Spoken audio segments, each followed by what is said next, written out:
ಬೆಂಗಳೂರಲ್ಲಿ ಹಿಂದಿ ಭಾಷಿಕರ ದರ್ಬಾರ್ ಮುಂದುವರೆದಿದೆ. ಕಟಿಂಗ್ ಶಾಪ್ನಲ್ಲಿ ಮಹಿಳಾ ಸಿಬ್ಬಂದಿ ದರ್ಪವನ್ನ ತೋರಿದ್ದಾರೆ. ಕನ್ನಡ ಮಾತಾಡಿ ಅಂತ ಹೇಳಿದ್ದಕ್ಕೆ ಮಹಿಳೆ ಧಿಮಾಕನ್ನ ತೋರಿಸಿದ್ದಾರೆ.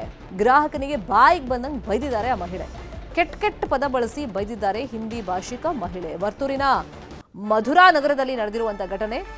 ಇಬ್ರು ಕೆಲಸಗಾರರು ಹಿಂದಿಯವರಾಗಿದ್ರು.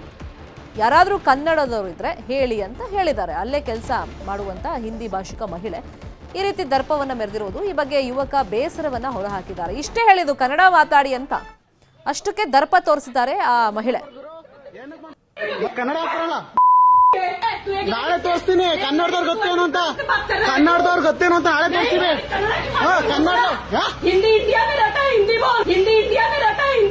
ಕನ್ನಡ ಬೋಲ ಬೆಂಗಳೂರೇ. ಮಾತಾಡೋದು ಏನ್ ಮಾತಾಡು ಕನ್ನಡ ಮಾತಾಡು ಮೊದ್ಲು ಕರೆಕ್ಟ್ ಮಾತಾಡು. ಹಿಂದಿ ಡಾಗ್ ನಿಂಗ್ ನಾಳೆ ತೋರಿಸ್ತೀನಿ ಏನು ಅಂತ. ಕನ್ನಡದವ್ರು ಗೊತ್ತೇನು ಅಂತ ತೋರಿಸ್ತೀನಿ ನಿಂಗೆ. ಕನ್ನಡ ಏನಕ್ಕೆ ಮಾಡ್ಬಾರ್ದು ಗುರು? ಏನಕ್ಕೆ ಮಾಡ್ಬಾರ್ದು? ವಿಡಿಯೋ ಏನಕ್ಕೆ ಮಾಡ್ಬಾರ್ದು? ನೀನಿಲ್ಲ ಅನ್ನ ತಿಂತಿರ್ತಾಳೆ, ಏನಕ್ಕೆ ವಿಡಿಯೋ ಮಾಡ್ಬಾರ್ದು? ಇದು ವರ್ತೂರ್ ಮಧುರಾ ನಗರದಲ್ಲಿ ನಾನಿವಾಗ ಟ್ರಿಮ್ ಮಾಡ್ಸೋಣ ಅಂತ ಹೋಗಿದೆ. ಅಲ್ಲಿ ಇಬ್ರಾಳು ಹಿಂದಿಯವರೇ ಇದ್ರು. ನಾನೇನು ಹೇಳಿದ್ರೆ ಅವರು ಕಟಿಂಗ್ ಮಾಡೋರ್ ಪಾಪ ಏನು ಮಾತಾಡಿಲ್ಲ. ಇರೋದ್ ಹೇಳ್ಬೇಕು, ನಾನು ಸುಮ್ನೆ ಅವ್ರ ಮೇಲೆ ಅಪವಾದ ಹೊರ್ಸೋದಲ್ಲ. ಕಟಿಂಗ್ ನನಗೆ ಟ್ರಿಮ್ ಮಾಡ್ತಿದ್ರಲ್ಲ, ಅವರಿಗೆ ಕನ್ನಡ ಬರ್ತಿರ್ಲಿಲ್ಲ. ಅವ್ರು ಅದಕ್ಕೆ ನಾನು ಕನ್ನಡ ಬರೋರ್ನ ಯಾರನ್ನಾದ್ರು ಕರೀರಿ ಅಂತ ನಾನ್ ಕರೆದಿದ್ಕೆ ಅಲ್ಲೊಬ್ರು ಲೇಡೀಸ್ ಕೂತಿದ್ರು. ಅವರು ಹಿಂದಿಯವರೇ, ಬೇರೆ ಕಡೆಯಿಂದ ಬಂದಿಲ್ ಕೆಲಸ ಮಾಡ್ತವ್ರೆ. ಬಂದು ಏಕಾಏಕಿಯಾಗಿ ನಾನು ವಿಡಿಯೋ ಮಾಡ್ತಿದ್ ನನ್ನ ಫೋನ್ ಎಲ್ಲ ಕಿತ್ಕೊಂಡು ಕೆಳಗಡೆ ನನ್ನ ಫೋನ್ ಡಿಸ್ಪ್ಲೇ ಎಲ್ಲ ಹೊಡೆದೋಗೈತೆ. ವಿದ್ಯುತ್ ಕಂಬಕ್ಕೆ ಡಿಕ್ಕಿಯಾಗಿದೆ ಬೈಕ್. ಗುದ್ದಿದಂತ ರಭಸಕ್ಕೆ ಆ ವಿದ್ಯುತ್ ಕಂಬನೇ ಕಟ್ ಆಗಿ ಬಿದ್ದಿದೆ. ದಕ್ಷಿಣ ಕನ್ನಡ ಜಿಲ್ಲೆಯ ಕಿನ್ಯಾ ಸಂಕೇಶದಲ್ಲಿ ನಡೆದಿರುವಂತಹ ಘಟನೆ. ಆ ಸಿಸಿಟಿವಿ ಫುಟೇಜ್ ನೋಡಿದ್ರೆ ನಿಜಕ್ಕೂ ಗಾಬರಿ ಆಗುತ್ತೆ. ಎದೆ ಜಲ್ಲನಿಸುವಂತ ದೃಶ್ಯವದು. ಆ ಇಬ್ರು ಸವಾರರ ಅದೃಷ್ಟ ನಿಜಕ್ಕೂ ಚೆನ್ನಾಗಿತ್ತು. ಎಷ್ಟು ಭೀಕರವಾಗಿ ಅಪಘಾತ ಸಂಭವಿಸಿದೆ ಅಂದ್ರೆ ಕೂದಲೆಳೆ ಅಂತರದಲ್ಲಿ ಬಚಾವು ಅಂತಾರಲ್ಲ, ಆ ರೀತಿ ಪಾರಾಗಿದ್ದಾರೆ. ಅದೃಷ್ಟವಶಾತ್ ಬೈಕ್ ಸವಾರರು ಅಪಾಯದಲ್ಲಿ ಪಾರಾಗಿದ್ದಾರೆ. ವಿಜಯಪುರ ಮೂಲದ ಇಬ್ರು ವಿದ್ಯಾರ್ಥಿಗಳು ಪಾರಾಗಿರೋದು. ಇದೇ ಆ ಸಿಸಿಟಿವಿ ಫುಟೇಜ್ ನೋಡಿ. ತುಂಬಾ ಸ್ಪೀಡ್ ಆಗಿ ಬಂದಿದ್ದಾರೆ ಬೈಕ್ ಸವಾರರು ಇಬ್ರು. ಓವರ್ ಸ್ಪೀಡ್ ಇದ್ದಿದ್ದರಿಂದ ಸೀದಾ ಬಂದು ಆ ವಿದ್ಯುತ್ ಕಂಬಕ್ಕೆ ಡಿಕ್ಕಿ ಹೊಡೆದಿದ್ದಾರೆ. ಅದು ಕಟ್ಟಾಗಿ ಬಿದ್ದ್ಬಿಟ್ಟಿದೆ. ಒಂದ್ ವೇಳೆ ಅವ್ರ ಮೇಲೆ ಬಿದ್ದಿದ್ರೆ ಪ್ರಾಣ ಹಾನಿ ಆಗ್ಬಿಡ್ತಿತ್ತು. ದೂರಕ್ಕೆ ಬಿದ್ದಿದ್ರಿಂದ ಇಬ್ರು ಬಚಾವಾಗಿದ್ದಾರೆ.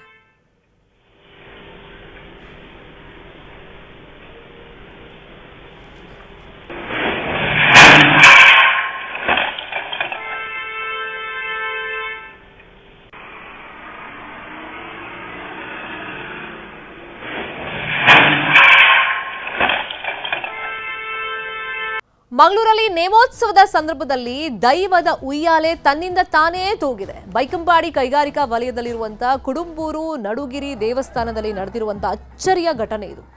ದೈವದ ಪವಾಡಕ್ಕೆ ಭಕ್ತರು ಪುಳಕಿತರಾಗಿದ್ದಾರೆ, ಅಚ್ಚರಿಯನ್ನ ವ್ಯಕ್ತಪಡಿಸ್ತಾ ಇದ್ದಾರೆ. ಪಿಲಿಚಂಡಿ ನೇಮೋತ್ಸವದ ಸಂದರ್ಭದಲ್ಲಿ ದೈವದ ಉಯ್ಯಾಲೆ ಭಾರೀ ಸದ್ದಿನೊಂದಿಗೆ ತನ್ನಿಂದ ತಾನೇ ತೂಗಿದೆ. ಹೊಳ್ಳರ ಚಾವಾಡಿಯ ತೂಗುಯ್ಯಾಲೆಯಲ್ಲಿ ಪವಾಡದ ವಿಡಿಯೋ ವೈರಲ್ ಆಗ್ತಾ ಇದೆ.